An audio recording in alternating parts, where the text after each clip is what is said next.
그 놀라운 대화법 6가지를 여러분들께 전달드리도록 하겠습니다. 여러분들의 대화와 말투가 눈과 귀를 사로잡을 수 있다면 어떨까요?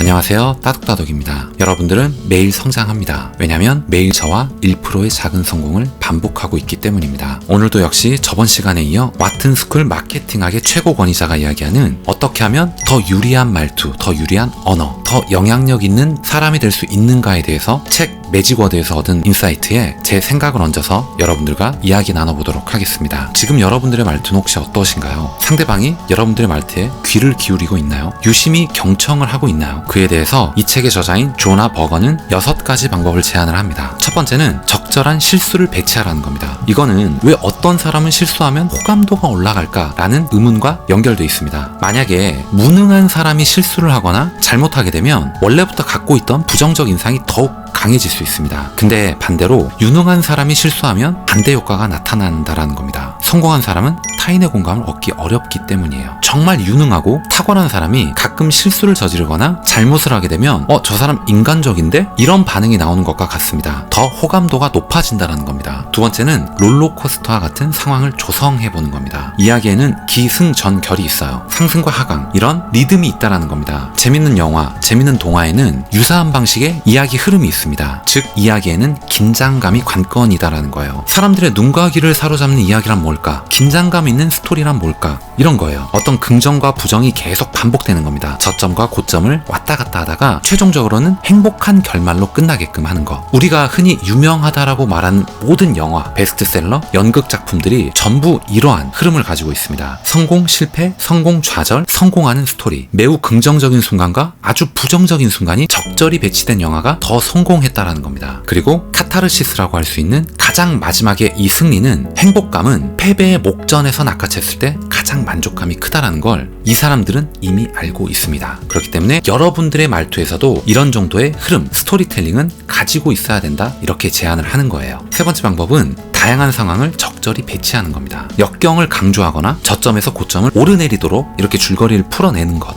그럴 때 이야기는 훨씬 더 흥미진진해진다는 겁니다. 예측 불가능성을 제공하라는 거예요. 이야기를 더욱 짜릿하게 만들라는 겁니다. 이야기에 대한 선호도를 높이라는 거예요. 이렇게 본다면 훌륭한 이야기, 재밌는 이야기, 상대방의 귀를 사로잡는 이야기는 어느 정도는 롤러코스터와 닮은 셈이죠. 왜냐하면 평탄한 경로는 흥미롭지 않기 때문입니다. 뻔한 이야기가 될 수 있기 때문이에요. 네 번째는 맥락을 고려하는 겁니다. 여러분들이 갈 식당을 고르거나 여러분이 구입할 물건을 사거나 우리는 종종 다른 사람들의 반응, 그러니까 리뷰 같은 걸 고려합니다. 이 리뷰가 긍정적인가 부정적인가, 이거는 합리적인 접근 방식이기도 해요. 이렇듯 우리는 맥락을 고려한다라는 겁니다. 근데 하나의 팁을 더 얹어보는 겁니다. 감정을 더하라는 거예요. 똑같이 표현을 하더라도 아주 좋다, 향수를 자극한다, 즐겁다, 뛰어나다, 이런 표현을 넣는 거예요. 이런 감정을 기반으로 한 표현들은, 이런 리뷰들은 많은 식당에 예약을 더 많이 들어오게끔 합니다. 영화의 흥행 성적을 더 높여줍니다. 새로 출간한 책들이 더 많이 팔리게 도와줍니다. 근데 반대 측면도 있습니다. 실용적인 제품의 경우에는 그 효과가 좀 떨어졌다는 겁니다. 면도기를 한번 예를 들어볼게요. 여기서 어떤 감정과 정서성을 넣게 되면 오히려 역효과가 왔다는 것이죠. 구매 욕구가 더 떨어졌다는 겁니다. 이 정서성이라는 게, 감정이라는 게 쾌락적인 대상에는 유리하게 작용을 할 수가 있습니다. 하지만 실용적인 대상에는 불리하게 작용될 수도 있다는 것을 알아야 한다라고 책에서 말합니다. 여러분들이 맥락을 파악해서 대화를 한다라고 할 때 쾌락적인가 아니면 실용적인가, 이런 것들을 따져야 한다는 겁니다. 사람들이 기쁨이나 즐거움을 위해서 구매를 하는지 아니면 기능적이거나 현실적인 이유로 구매를 하는지 보라는 겁니다. 즐거움과 쾌락을 위한 상품이라면 와, 굉장히 근사하다, 멋지다, 이런 감정적인 단어가 아주 잘 들어맞는다는 거고요. 제품이나 서비스, 실용적이고 기능적인 걸 더 많이 본다라고 한다면 이 제품의 기능이 우수하다, 결함이 없다, 완벽하다, 이런 단어가 더 설득력 있다는 겁니다. 여섯 번째 방법은 불확실성을 자극하는 말입니다. 그런 말투를 사용하라는 것이죠. 특히 감정을 자극하는 언어, 이거는 독자의 몰입도를 높입니다. 감정적 언어를 많이 사용할수록 독자가 내용을 읽을 가능성도 커진다는 거예요. 단순히 그냥 슬픈 감정보다는 특히 불안감을 일으키는 끝까지 볼 확률이 30%가 높았다는 겁니다. 예를 들면 이런 것들이 있겠네요. 당신이 성공하는 3가지 방법, 이것보다는 지금 당장 망하지 않으려면 반드시 해야 할 3가지 방법, 3가지 성공 습관, 이런 식으로 가는 거죠. 불안감을 자극하는 거예요. 이런 것들을 통해서 자기가 느낀 불안감을 해소하려고 하는 겁니다. 그런 심리를 활용을 해야 된다는 거예요. 다시 한번 상대의 눈과 귀를 사로잡는 놀라운 대화 방식 6가지를 정리를 해볼게요.